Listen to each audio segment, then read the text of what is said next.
Olu lusasazo ngqo lweendaba kumagumbi ethu osasazo kundlunkulu we-SABC Auckland Park eRhawutini nazo ziphambili. The PKTT was now fighting criminal syndicates involved in the political killings on the other hand, and at the same time had to contend with forces within the state apparatus. Umkomishinala wamapolisa KwaZulu-Natal uNjengele Nhlanhla Mkhwanazi uzobe umfanekiso ombi wenzame zokudala uqulukubhote ukuphazanyisa umsebenzi wegqiza elikhethekileyo elatyunjelwa ukuphanda iziganeko zokubulawa kwabezopolitiko. Urhulumente kazwelonke uthi ubekele bucala iTrillion yeRand ukuphuculisa kwezingundoqo kweli kule minyaka mithathu izayo. You can be assured we'll be there and we will be out there, seeking for 3 points, because at this point in time we are looking for 3 points and nothing less. Kwezemidlalo iSAFA iqinisekisa ukuba ifumene imbalelwano kwiFIFA ethi saphanda ngenyewe kaTebogo Mokoena nowaqukwa kumdlalo ukuzibekela indawo kwindebe yehlabathi neLesotho nakubeni wayifumene amakhadi atyheli amabini.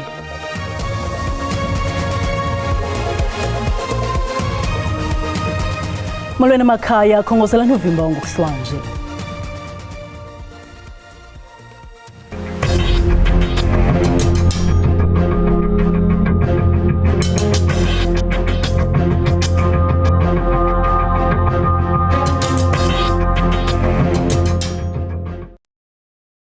Umkomishinala wamapolisa KwaZulu-Natal uNjengele Nhlanhla Mkhwanazi uzobe umfanekiso ombi wenzame zokudala uqulukubhote ukuphazanyisa umsebenzi wegqiza elikhethekileyo elatyunjelwa ukuphanda iziganeko zokubulawa kwabezopolitiko. uNjengele Mkhwanazi ebenika ubungqina kusuku lwesibini lophando lwekomishoni kaMadlanga ephanda izityholo zolwaphulo-mthetho ukuxuphuleka kwabezopolitiko norhwaphilizo kwinkqubo yobulungisa kweli. uNjengele Mkhwanazi uxelele le komishoni namhlanje ukuba icaco kwekati emhlophe ehlungwini yenzame zokusingela phansi igqiza elikhethekileyo lophando kokubulawa kwabezopolitiko. Xa eligqiza iPKTT ngamafuphi kwakubonakala ukuba lithukuza kufutshane namahlakano omphathiso owanikwa ikhefu uMnumzana Senzo Mchunu. The PKTT was now fighting criminal syndicates involved in the political killings on the other hand, and at the same time had to contend with forces within the state apparatus indirectly fighting the PKTT through the executive, the minister, and highly placed members of SAPS with the view to sabotage critical investigation. Nenzame zamalungu eParliament afana noFadil Adams weColoured Congress noDana Kola Barad weDA.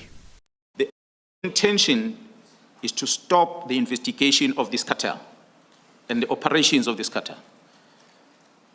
And all the efforts that we are seeing as we are presenting this today is that there is a concerted effort of making sure that Khumalo and whoever he works with are frustrated in making this to end in court. And different approaches are being applied, as we're going to be demonstrating as we are continuing with this testimony today. uNjengele Mkhwanazi uveze ukubandakanyeka kwearhente zomthetho de wanyola igosa lamapolisa esixoko saseRhawutini athi iintshukumo zalo zazisenzelelela ukatiso omlevo otyholwa ngokuba lilungu lomkhambatho weziyobisi. Ikomishoni le isaqhuba. Ukanti sichithiwe inkundla ephakamileyo yasePitoli isicelo seqela lomkhonto wesizwe party sokuba kumiswe le komishoni kaJudge Madlanga. Eli qela lifake isicelo liphikisa ukuba semthethweni kwale komishoni kaMadlanga. Inkundla ephakamileyo yaseGauteng ePitoli isichithile isicelo sobe sankuba ngumongameli welu uMnumzana Jacob Zuma kwayinkokheli ye-MK Party sokuphikisa isigqibo sikamongameli Cyril Ramaphosa sokusekwa kwekomishoni kaMadlanga kwanokubeka umphathiswa wenkonzo yesipolisa uMnumzana Senzo Mchunu kwikhefu elikhethekileyo nokutyunjwa kukanjingalwazi Firoz Kachalian njengomphathiswa wenkonzo yesipolisa obambeleyo.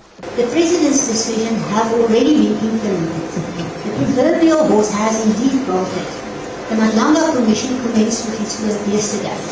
Mr. Mchunu was placed on leave of absence, and Acting Minister Kachalian was appointed and has assumed office. In the first applicant's papers, nothing is said that could conceivably reflect negatively on the suitability of Justice Madlanga or the Acting Minister Macharia to fulfill their obligations in terms of the President's decision. We therefore conclude that the matter is not urgent. Esisigwebo senkundla sokuchitha isicelo siphikisene nobungqina obuthwethaca kule nkundla ligqwetha le-MK Party u-Advocate Dalimpofu obuthi lo ngumba ungxamisekileyo. There's a commission which started yesterday that is inconsistent with the Constitution. 2, there is I don't know whether acting minister or whatever, that's another debate we'll have later, who's illegally appointed. So actually the whole country is now being run illegally. Kanti igqwetha likamongameli Cyril Ramaphosa u-Advocate Ngwako Maneji likuphikisile oku ngelithi iqela le-MK Party liphanzile ukubonisa inkundla ukuba ngokwenene sisicelo singqamene nemiqathango yokuba sibonwe njengesingxamisekileyo. If the court declares the commission unlawful, it will give just an equitable remedy. This court will do the same. This court may decline to set aside the commission of inquiry even if Marlene Trends were to convince the court that there is an invalidity about that commission. So their position now and their position later is no different. Isaqhubi ikomishoni kaMadlanga ivule ngengqina lokuqala kule komishoni uNjengele Nhlanhla Mkhwanazi.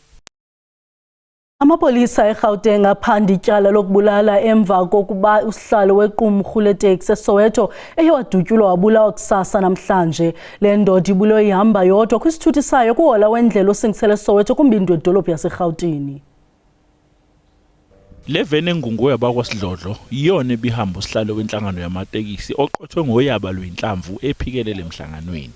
Kuthiwa kuthushuke imoto ezimbili zangabe isananaza zadumisa izulu lezandla isisulu sasale enkundleni njengoba nemoto ivele yashayisa unqenqema lomgwaqo. Amaphoyisa ageqa amagula ngalesigameko. Bahamba nge-taxi minibus taxi nemoto yohlobo lwe-Toyota Yaris babe sebavimba lo mlisa bangashongo lutho babe sebavulela ngenhlamvu bamshaya bamdubula several times asemotweni yakhe washonela khona lapho. Losigaqa mabhande emaphoyiseni uthina kubuphenyo lusaqhubeka kodwa ikhona izinsolo zokuthi lesigameko seyamene nodlamelo lwamatekisi njengoba kuqothwana ngenhlamvu nje. Okhulumela umnyango wezokuthutha esifundazweni eGauteng uthi igameko ezifuzele sezaba insakavukela umchilo wesidwaba kodwa bayazama ukuthi baqede nyango odlamo olwenzeke embonini yamatekisi.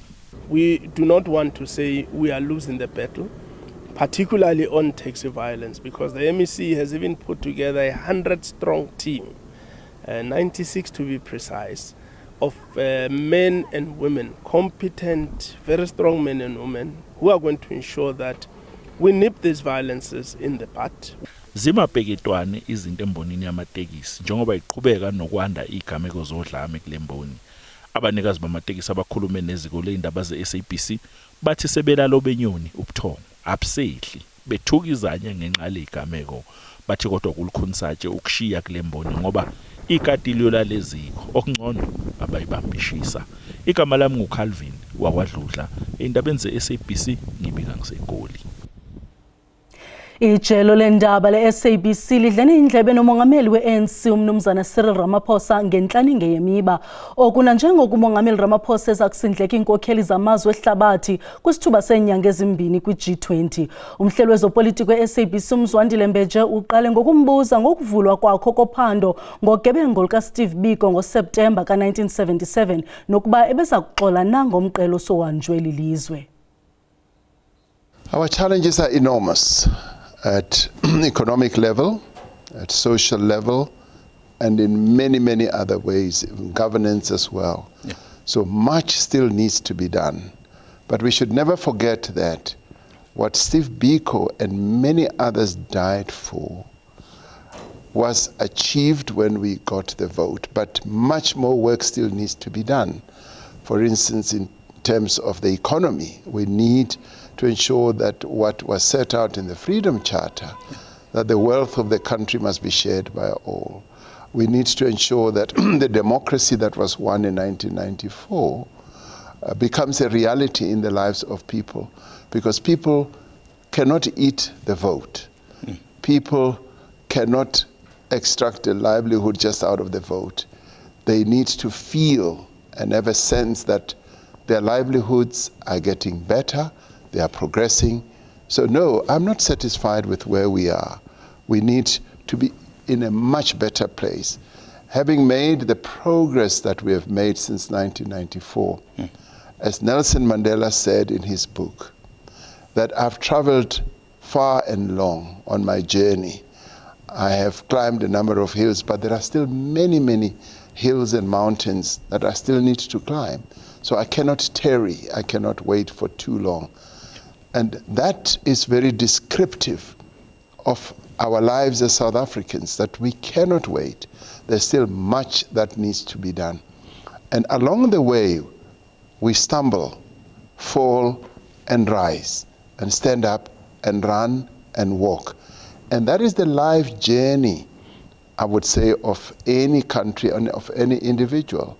So you fall so that you can rise. And now we need to pick ourselves up at all levels, as government, as communities, and that is why the national dialogue is so important, to enable all of us to have a conversation about where we want to go and what needs to be done.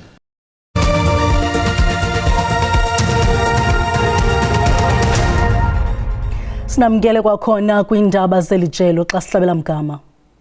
Urhulumente kazwelonke uthi ubekele bucala i-trillion yerandi ukuphucula isiseko ezingundoqo kweli kule minyaka mithathu izayo.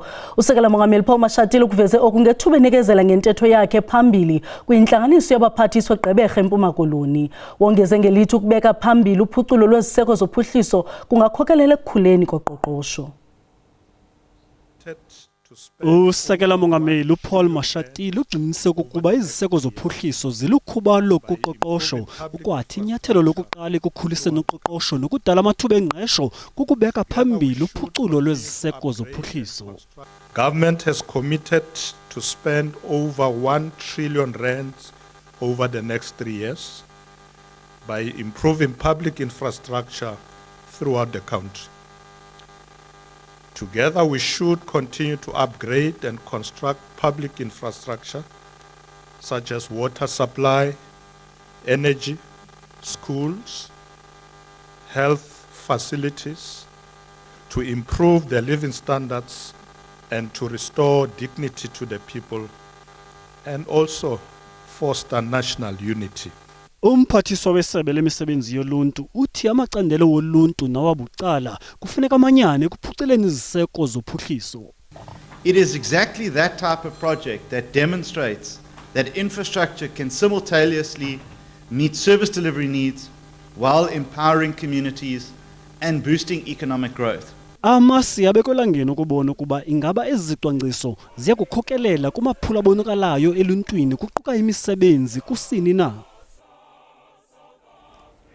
Umphathiswa wezolimo John Steenhuisen uthi ukumiliselwa kwerhafu yentengo ngurhulumente waseMelika kwimveliso zaseMzantsi Afrika kubetha ngaphaya kwerhafu de kunyathele nakwipolitiki zamazwe ehlabathi. uSteenhuisen ebethetha bucala kwintlanganiso yegqiza elithwaliswe uxanduva kwezolimo nemveliso kwi-G20 eSomerset Western Ntshona Koloni. Amazwe ayinxalenye ye-G20 adibanele kulendlu ezokuxoxa imiba yokuqinisekisa wonke ubani ulala etshile. Kuza kuphinde kuxoxwe neziphumo zokuguquguquka kwemo yezulu ingakumbi echaphazela amafama. Irhafu yorhwebo efakwe iMelika nayo izaba kundaba mlonyeni. But I do think that tariffs have been identified as one of the barriers towards greater food security. And obviously, as you know, South Africa is currently has a negotiating team in Washington, meeting with the US Trade Representative. I believe that South Africa has put on the table a very broad, generous offer, and that if these things were being decided on trade perspectives and through a trade lens only, I think it's a fair deal. uSteenhuisen uthi kuyafuneka kuvelelwe nendima edlalwa yi-World Trade Organization.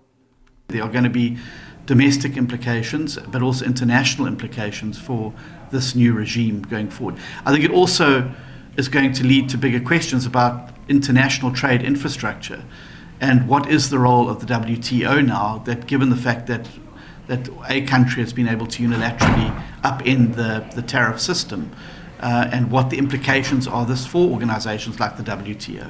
Amazwe afana ne-India kwaye ne-Brazil nawo ayachatshazelwa yile rhafu yorhwebo. Le nkomfa iphela ngoLwesihlanu kwiindaba ze-SABC. Ndingubulelani Philip eSomerset West eNtshona Kapa.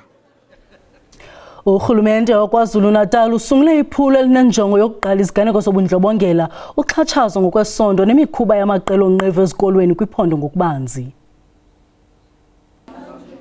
Zingaphezulu kuka-2,300 izigameko zodlame ezibandakanya nezidakamizo nokuhlukunyezwa ngokocansi ezibekwe ezikoleni zesifundazwe kusukela ngoJanuwari wonyaka odlule.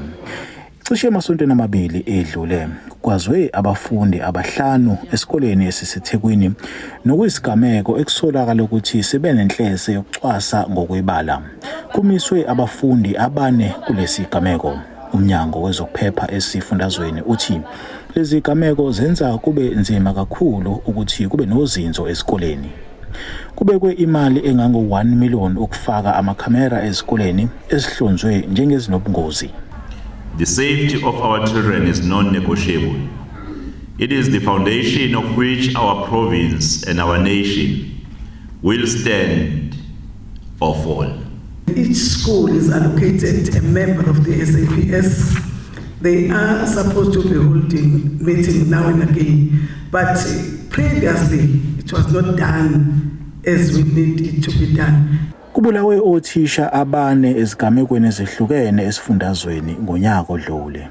Working together with CPF structures and other community structures, we are managing to go to school and conduct school search, because looking at the number of kids in one school, it's a lot from us coming with 1 or 2 members. Kusenjalo undunankulu wesifundazwe uthi usacabanga kabanzi ngesinyathelo azokusithatha mayelana nezinsolo zokungenzi kahle ezibhekiswe kowengamele ezemfundo esifundazweni umnumzana uSipho Hlumuka.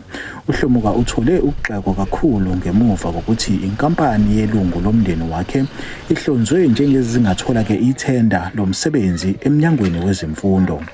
NguSimphiwe Makhanya wezindaba zeSABC ngiseThekwini.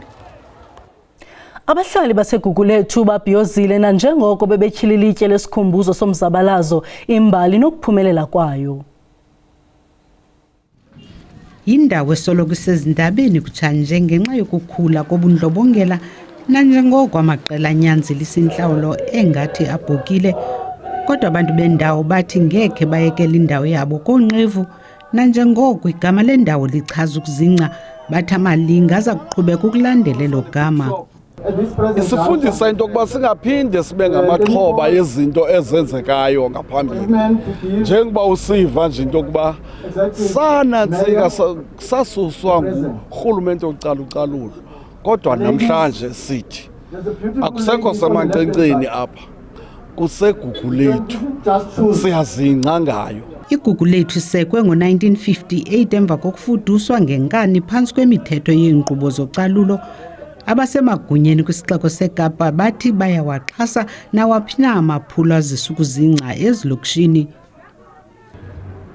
Pride is something that we talk about a lot in the city of Cape Town. We want more people to be proud of our city.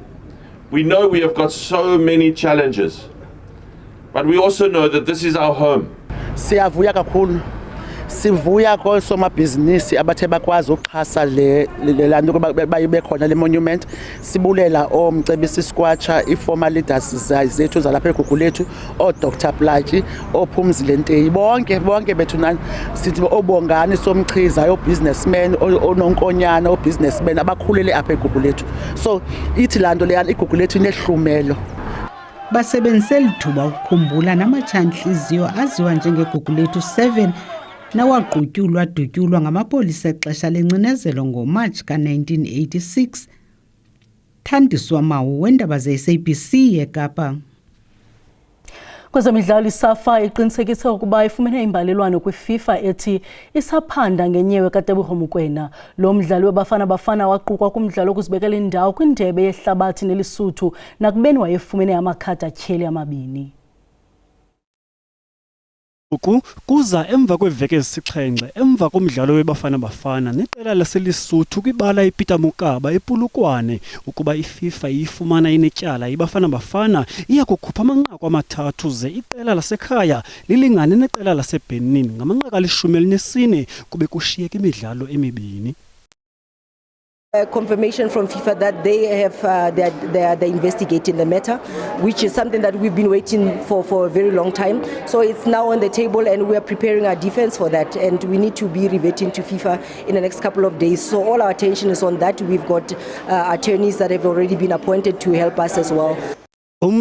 Phezulu kwiBafana Bafana uthi oluphando aluzokuphazamisana namalungiselelo eleqela ukufikelela kwindebe yehlabathi okokuqala ukususela ngonyaka ka-2010.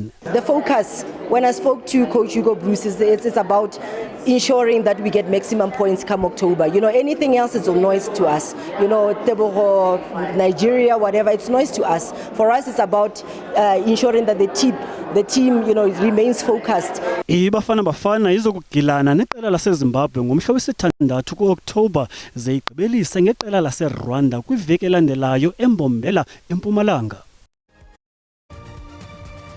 Kamnandi mawethu.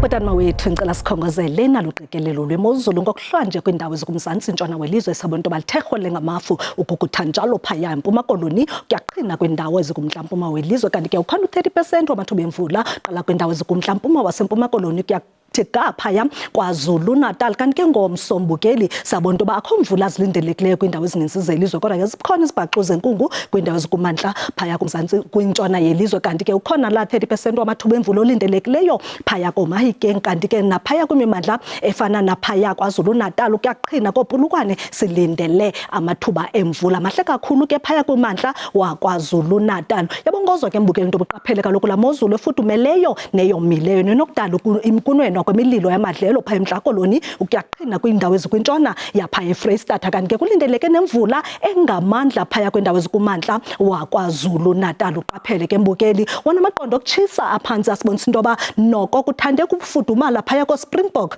ngo-14 degrees Celsius kodwa ngamaqondo athande ukuba phantsi phaya koCalvinia ngokunjalo nakoSutherland kodwa kaphinda athathise ngeshumi eRiversdale kuba ke wena useTsoreni lindela u4 degrees sisihlanu eDiara naphaya koBeaufort West kuyoqhina koKimberley kanti ke kuthanda ubanda kwindawo ezininzi zaphaya eMpuma Koloni sabonto basisithathu phaya koKomani kodwa ke kufudumele koGqunube phaya eMonti ngo-13 sisithandathu eMthatha liqanda nje Bethlehem kanti ke phango Musina silindele imozulu efudumeleyo ngo-17 degrees ngomso ke mbukeli kuthanda uphola pha kwimimandla sentshona maqondo betha ku-24 phaya koSutherland ze kufudumale ngo-35 eUppington eKomani kupholile ngo-23 kanti ke phaya eGauteng sabonto bakufudumele ngo-28 kutshise ngo-34 phaya eLiphalale kamnandi mawethu.